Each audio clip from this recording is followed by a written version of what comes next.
Bismillahirrahmanirrahim. Assalamualaikum warahmatullahi wabarakatuh. Alhamdulillahirabbil alamin. Alhamdulillahilladzi hadana li hadza wa ma kunna linahtadiya laula an hadana Allah. Asyhadu an la ilaha illallah, asyhadu anna Muhammadan abduhu wa rasuluh. Allahumma shalli wa sallim wa barik ala sayyidina wa maulana Muhammad ala ali sayyidina Rabbi shrah li sadri wa yassir li amri wa hlul 'uqdatam min lisani yafqahu qawli. Subhanaka la ilma lana illa ma 'allamtana innaka kalian kan ya suratul Fatihah ila hadrat Nabi Muhammad sallallahu alaihi wasallam.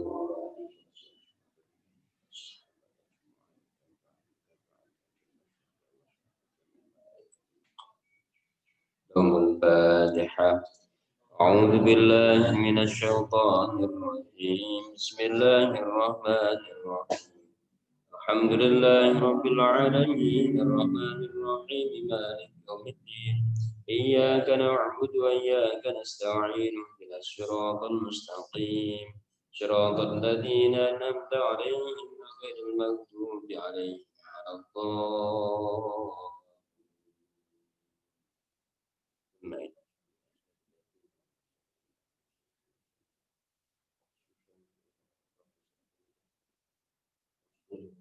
لهم الفاتحة.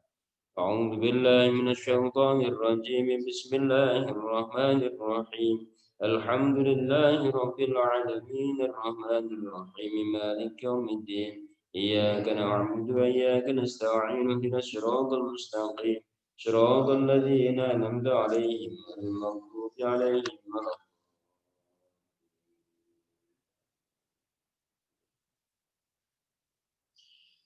Bismillahirrahmanirrahim.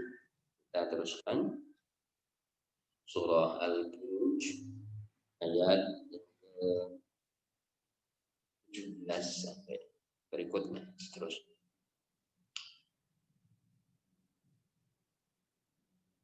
A'udzu billahi minasyaitonir rajim.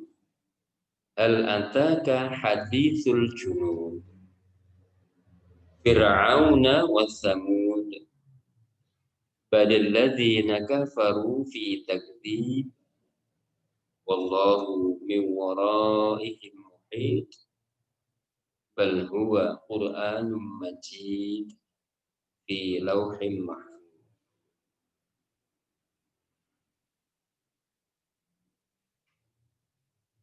Hal ataka haditsul junud.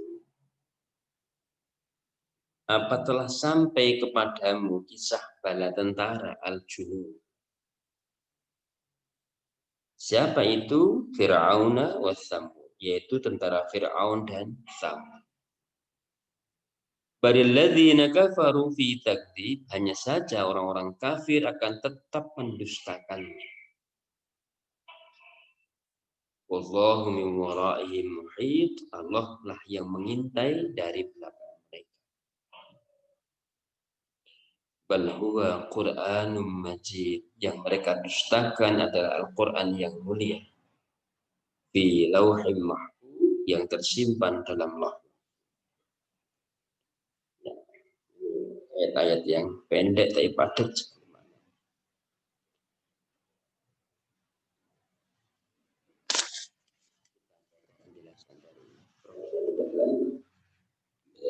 Sampai 18.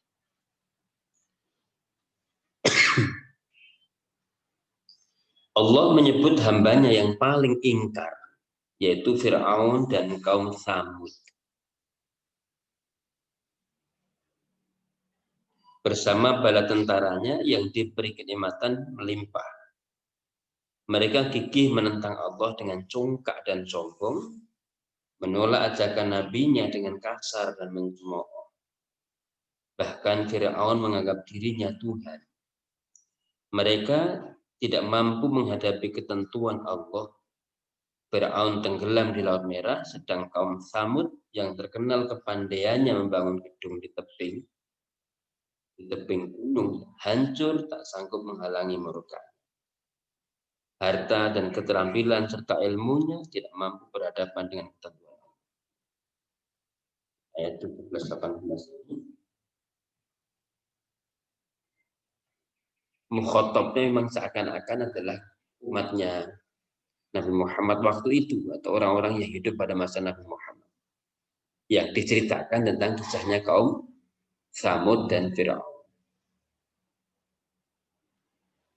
Tapi ini Quran itu kan berlaku sepanjang masa. Kapanpun kita baca, ini seakan-akan juga kenanya kepada kita. Mukhatabnya itu kita. Seakan-akan Allah akan mengatakan begini. Kalau konteksnya sekarang.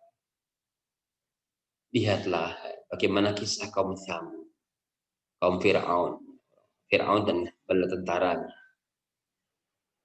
Orang-orang yang kafir itu pasti akan binasa. Bahasanya gitu. Jangankan yang tidak diberikan kepandaian apa, jangankan yang kemampuannya itu sangat terbatas. Kemampuannya tidak ada apa-apanya.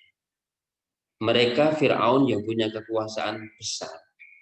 Kaum Tsamud yang punya kepandaian yang lihai. Mereka bisa membuat bangunan di tebing-tebing gunung yang sangat canggih untuk masanya. Itu hancur yang dibinasakan oleh Allah karena kesombongan dan kecongkakan. Ini akan berlaku sepanjang masa bahwa kesombongan, kecongkakan baik karena ilmunya, karena hartanya, karena kekuasaannya itu ila yaumil qiyamah akan terjadi. Tapi itu pasti nanti akan binasa dengan sendiri.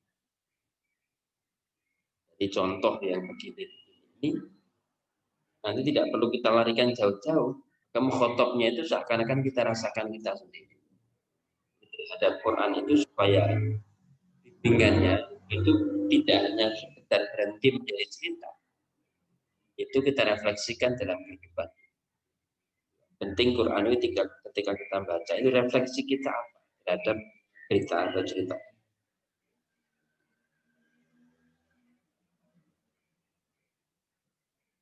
Ini terusan sebenarnya dari fa'alul lima yurid yang kemarin itu ya. Jadi Allah itu bertindak sesuai dengan kehendaknya. Fa'alul lima yurid. Sesuai dengan kehendaknya. Meskipun sebenarnya kehendak Allah atau perbuatan Allah itu tidak ada yang landasannya itu karena kebencian. Andaikan Allah itu membalas, itu bukan karena Allah itu maha pendendam. Memang kalau di Quran itu, di Asmaul Husna itu kan ada ayat namanya Al-Muntaqim. Bukan ayat, apa namanya? Asmaul Husna, salah satu Asmaul Husna itu Al-Muntaqim. Yang maha pembalas. Tetapi pembalasnya itu dalam koridor Rahman dan Rahimnya, bahkan Al-Hakim wal-Adil. Semua pembalasan Allah kepada manusia itu ya dalam rangka Rahman Rahim kepada orang yang baik, dan Al-Hakim wal-Adil. Masa ada orang yang tidak baik kemudian tidak dibalas, kemudian yang baik, kira-kira apakah tidak iri kalau tidak? Jadi ini tetap kita maknai bahwa Allah membalas begini dalam koridor Rahman Rahimnya, Al-Hakim dan Al-Adilnya.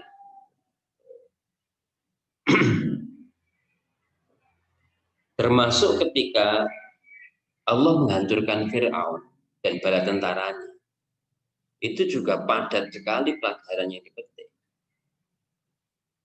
Sampai dengan sekarang ini kan kisah dengan Fir'aun nggak perlu. Jasadnya pun diawetkan. Al-yauma nunajjika bi badanika litakuna liman khalfaka ayat. Pada suatu saat nanti akan kami selamatkan badanmu. Ketika Quran bicara itu, ketika ayat itu turun, pada suatu saat nanti akan aku selamatkan, kami selamatkan jasadmu. Itu jasad Quran baru ditemukan. Ya, ini salah satu juga mukjizatul Quran. Bahwa apa yang dikatakan itu kelak pasti akan terjadi. Ulibati Rum, kan itu juga ya. Rum akan dikalah. Itu waktu itu Rum masih berjaya-jaya. Di Quran itu bicaranya pasti akan terjadi. Satu kemudian masuk juga ketika Quran bicara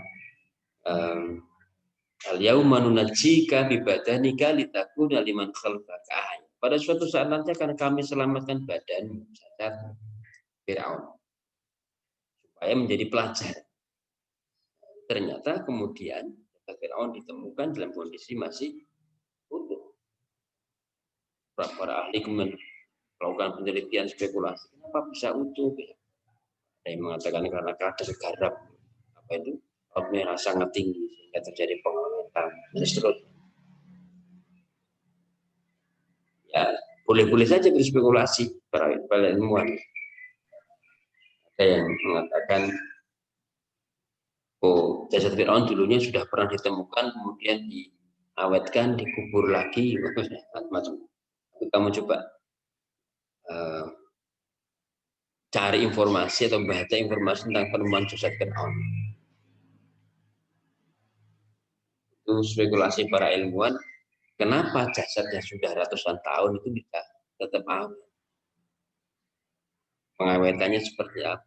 Teknologi pengawetannya seperti apa?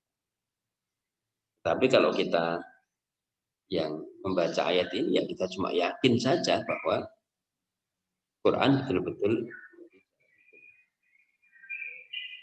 Oke. Di ayat berikutnya, badalladzina kafaru fi takdzib wallahu min wara'ihim muhit bal huwa Qur'anun majid fi lauhin. Hati orang kafir telah tertutup untuk beriman. Bahkan banyak yang melampaui batas kewenangan, bertindak sadis kepada sesamanya dan mengaku dirinya Tuhan. Allah dengan kekuasaannya mencatat segala amal perbuatan mereka. Tiada yang terlewat dan Allah akan menilai dan membalasnya dengan adil. Al-Quran yang dapat meluruskan hidup mereka ditolak. Wahyu yang akan menyelamatkan mereka dijauhi. Padahal tatanan Allah yang ada di dalamnya akan tetap berlaku. Tiada perubahan atau pergantian. Tatanannya sejalan dengan fitrah manusia.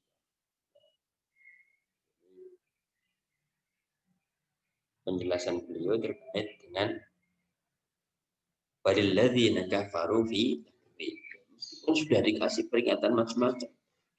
Kisah Fir'aun, ada kisah orang. Jadi Quran itu kalau kita coba refleksikan, itu kan isinya sebagian besar adalah kisah. Berdua bertiga isi Quran itu kisah. Tapi kisah pun itu di situ ya ada kandungan hukumnya, ada kandungan akhlaknya, kandungan ibadahnya, ada kandungan akidahnya.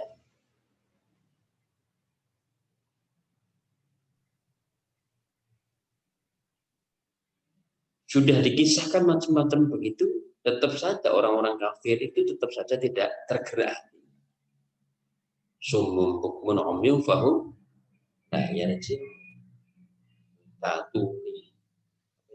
Tuli dan bisu. Ya, itu gambaran orang yang sangat sesat. Ya. Kamu bayangkan ada orang yang buta, tuli, dia kalau ketika nggak tahu jalan mau gimana caranya? Karena dia buta nggak bisa melihat, karena dia tuli nggak bisa mendengar, karena dia bisu dia nggak bisa bicara, nggak bisa bertanya kemana-mana. Sumum, bukmun, umyun. Bukan itu tiga kondisi yang sudah seburuk-buruknya kondisi, karena sudah nggak bisa apa-apa. Orang kalau sudah buta, sudah tuli, sudah bisu, sudah nggak bisa dengar apa-apa saja, nggak bisa mendengar apa lagi, nggak bisa apa-apa. Sawa'un 'alaihim a'andzartahum am lam tunzirhum la peringatan atau tidak dikasih peringatan sama saja. Jadi itu memang hati orang kafir itu sudah tertutup, sudah. Bukan Allah yang menutup. Kalau ada istilah khatamallahu ala qulubihim, Allah menutup hatinya itu bukan Allah yang aktif menutup karena semenang-menangannya, tidak. Tetapi karena apa? Karena memang dia sendiri menutup hatinya. Oh, Allah itu sah. Andaikan kita itu mau mendekati Allah dengan satu, kan bahasanya begitu ya, satu jengkal, Allah mendekati satu hasta. Kalau kita mendekati satu hasta, Allah mendekati satu depa. Kalau kita mendekati Allah dengan cara berjalan, Allah akan mendekati kita dengan lari-lari kecil. Personifikasi betapa cepatnya Allah merespon niat baik kita. Jadi semua tindakan yang berlaku kepada kita itu sebenarnya harus kita maknai sebagai bentuk kasih. Jadi tidak boleh kemudian kita di situ seakan-akan Allah itu aktif membuat kita negatif. Qatamallahu ala qulubihim wa ala sam'ihim wa ala absarihim. Yang menutup itu Allah menutup karena memang kita sendiri yang ingin itu. Jadi keaktifan kita sendiri yang menyebabkan hati kita menjadi tertutup. Ini itu menggambarkan bahwa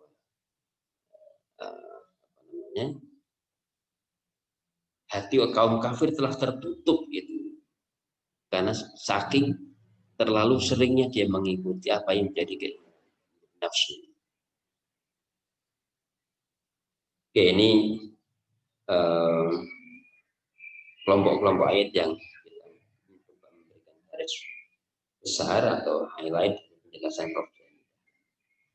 Lalu di berikutnya di situ beliau menuliskan di satu kotak yang perlu diperhatikan.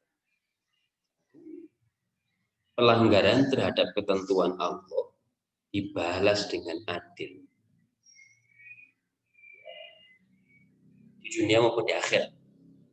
Jadi semua yang diterima manusia di dunia maupun di akhirat itu tetap kita harus maknai sebagai bagian dari keadilan Allah. Kalau ketidalah kita diberikan nikmat, itu bagian dari keadilan Allah.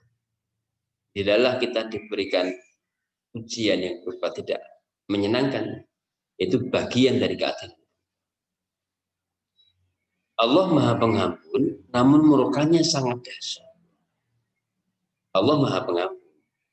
Tapi kalau sudah murka, itu murka pun juga sebenarnya Allah tidak akan murka tanpa ketika hambanya tidak terlalu melampaui batas.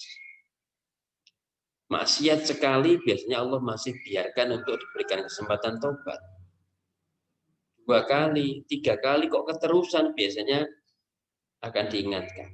Kok keterusan baru azab.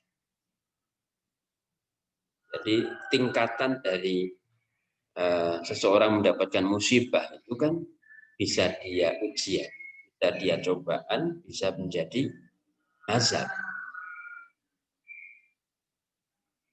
Orang diuji itu akan dinaikkan tingkatnya. Bisa jadi karena dia orang baik dan diberikan ini supaya naik tingkatnya.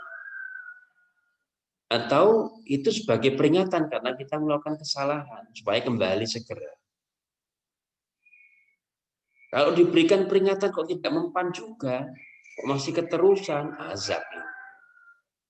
Nah itu kira-kira Allah itu tidak akan mengazab kalau tidak keterusan. Kalau sudah keterusan, ini pasti akan turun azab.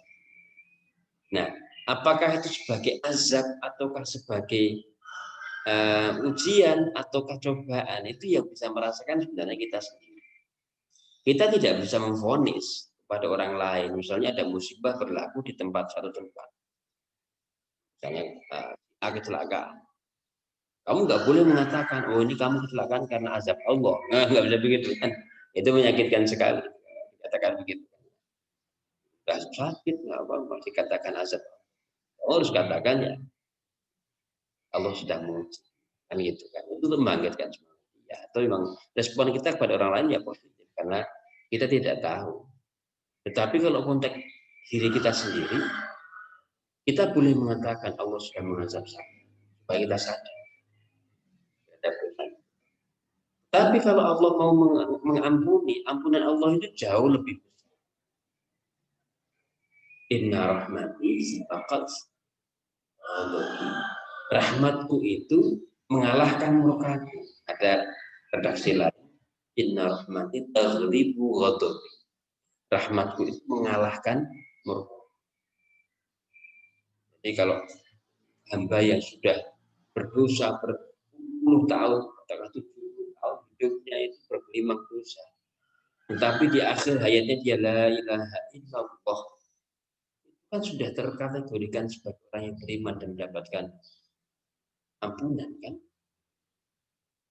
Jadi murkanya semestinya harusnya lebih besar, tapi karena Allah itu memiliki sifat Rahman Rahim yang jauh lebih besar, rahmatnya mengalahkan murkanya, maka itu tidak jadi di.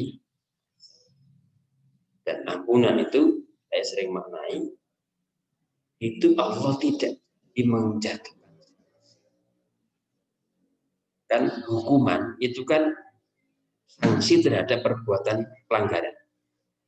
Ketika kita melakukan pelanggaran yang dalam kategori agama kita istilahkan dosa, kita melakukan perbuatan yang terkategori dosa. Dalam konteks hukum kan dia pasti akan diberikan balasan, akan diberikan sanksi. Ketika Allah mengampuni itu berarti Allah mencabut sanksi atau tidak jadi menjatuhkan sanksi. Sanksi yang harusnya tadi dijatuhkan karena kesalahan tadi, Allah tidak jadi berikan karena itu sudah diampuni. Jadi ampunan itu konteksnya adalah Allah tidak menjatuhkan sanksi.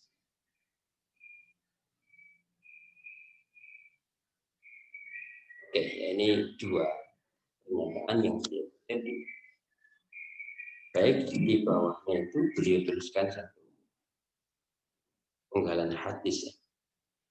Sahabat Jarir meriwayatkan hadis bahwa Rasulullah SAW,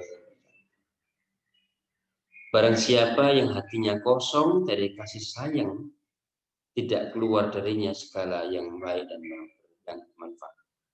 Barang siapa yang hatinya kosong dari kasih sayang, tidak keluar darinya segala yang baik. Memang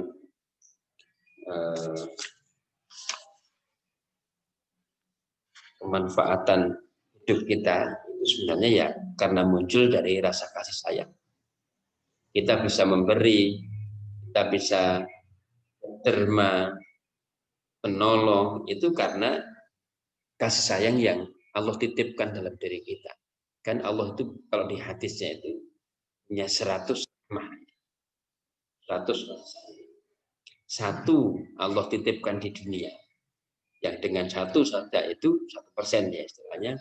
Itu seluruh makhluk yang ada di bumi itu bisa saling mengasihi. Binatang buas bisa mengasihi anaknya itu karena 1% dari kasih sayang Allah. Rahmat Allah yang dititipkan di bumi. Termasuk kita. Dengan 1% itu kita bisa punya empati, punya perasaan pengen menolong dan seterusnya. Nah, yang 99% itu akan Allah berikan nanti di akhirat. Satu saja ini rasanya sudah sangat besar. Ada hadis saja. Jadi Allah punya 100 rahmat. Satu dititipkan di dunia yang dengannya itu binatang buas bisa mengasihi anaknya. Apalagi kita manusia yang tidak buas, itu pasti akan sangat terasa sekali kasih sayangnya karena satu rahmat tadi. 99 nanti akan diberikan Allah di akhirat. Pasti akan jauh lebih besar dibandingkan yang kita rasakan. Nah, kalau orang tidak punya kasih sayang, maka tidak akan ada keluar sesuatu manfaat. Ya, ditulis juga di situ. Rasul bersabda, dilarang iri terhadap kelebihan seseorang, kecuali terhadap dua.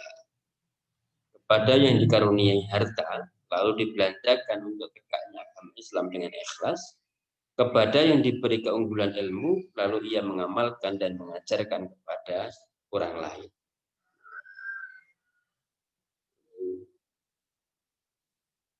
Iri yang diperbolehkan. Itu iri terhadap kedermawanan orang lain. Ya diberikan kita, kemudian dia dermawan. Kita boleh meniru. Kemudian yang kedua, iri karena ilmu dan kemudian dia mengajar.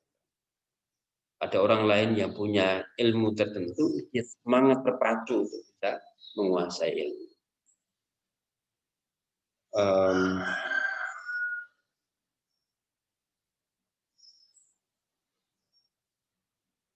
Tapi perlu hati-hati, perlu berhati-hati terkait dengan keirian yang di bidang ilmu ini. Karena terkadang di situ juga tipis sekali antara apakah yang kita irikan itu sebenarnya kemanfaatan ilmunya ataukah sekedar simbol-simbol keilmuan. Misalnya ada orang yang dia sampai kepada gelar doktor. Kita kemudian terpacu, wah aku harus sampai ke dokter. Apakah yang kita irikan itu sekedar prestis dari gelar doktornya itu, ataukah kemanfaatan dari ilmu yang dia kuasai? Ini harus hati-hati karena yang dikenalkan di Quran, di hadis ini sebenarnya dari, atau kalau kita mau coba renungkan, yang lebih diutamakan adalah dari aspek kemanfaatan ilmunya itu, bukan sekedar dari ilmu yang bukan sekedar simbol keilmuan, tapi kemanfaatan dari ilmu. Jadi kita tadi termasuk konteks harta itu bukan hartanya, tapi kemanfaatan dari hartanya, kedermawanan. Konteks ilmu berarti juga kemanfaatan dari ilmu. Kita boleh irikan. Ini yang kita coba memahami dari hadis yang ditutupkan penjelasan. Baik, ini ayat-ayat di surah Al-Buruj yang sudah kita bahas serta dengan penjelasan. Berikutnya kita akan masuk kepada surah At-Tariq. At-Tariq secara pelintas nanti kita akan baca. Ada yang mungkin nanti sekitar pengawal, pengantar dulu. Wassama'i wat-tariq, lagi-lagi di situ Allah bersumpah dengan langit dan at-tariq. Ini kemarin menarik. Penjelasan bahwa tariq itu secara makna adalah yang mengetuk-ngetuk pintu. Bintang yang mengetuk-ngetuk pintu. At-tariq itu kan bintang, tapi jalan. Bintang yang juga menjadi penunjuk jalan. Di orang yang di lautan itu kan dia arahnya kan dari bintang. Nah, Tariq juga diartikan dengan cara bahasa itu mengetuk pintu. Ada seorang astronot dari Cina itu ketika dia sampai ke ruang luar angkasa, dia mendengar suara ketukan-ketukan pintu. Jadi dok dok dok dok dok dok dok dok dok. Yang kemudian ditafsiri itu suara apa? Nah, kemudian orang yang teringat dengan ayat ini itu dikaitkan. Ketika astronot belum menemukan itu, Quran sudah menginisiasi adanya bintang yang suaranya seperti ketukan. Wasama iwatah. Ini juga membuktikan kebenaran ilmiah dari Quran. Yang sangat informasi-informasi di Quran itu masih sangat tersembunyi. Belum semuanya tergali. Dan mungkin sampai jutaan tahun ke depan itu, kalau masih ada dunia ini, itu sedikit demi sedikit jadi akan terungkap kebenaran Quran itu. Ya, kebenaran Quran itu akan berlaku sepanjang zaman. Itu salah satu ijazul Quran yang ila yaumil qiyamah itu akan berlaku sepanjang zaman. Jadi akan pasti akan ada temuan-temuan yang mengkonfirmasi kebenaran Quran.